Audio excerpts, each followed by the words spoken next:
দর্শক, আমি এখন কুষ্টিয়া চেউরিয়ায় ফকির লালন শাহের দরগাহ প্রাঙ্গণে।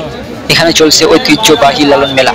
বাউল সম্রাট ফকির লালন শাহের স্মরণে আয়োজিত এই উৎসবকে ঘিরে উৎসব মুখর পরিবেশ বিরাজ করছে পুরো এলাকায়।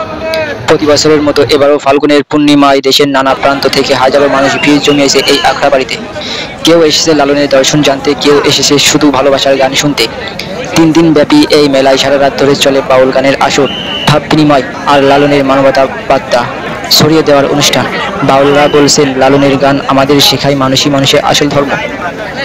এই লালন মেলা শুধু একটি সাংস্কৃতিক উৎসব নয়, এটি এক মানবতার মিলন মেলা, যেখানে মানুষ খুঁজে পায় শান্তি, ভালোবাসা আর আত্মার মুক্তি।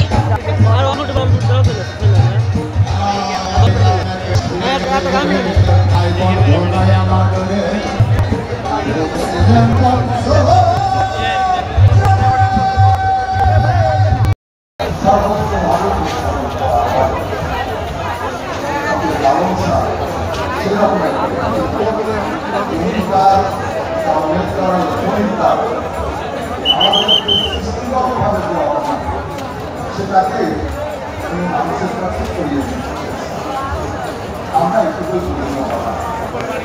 এখন এখানে একটা প্রশ্ন আছে, আপনারা লালন থেকে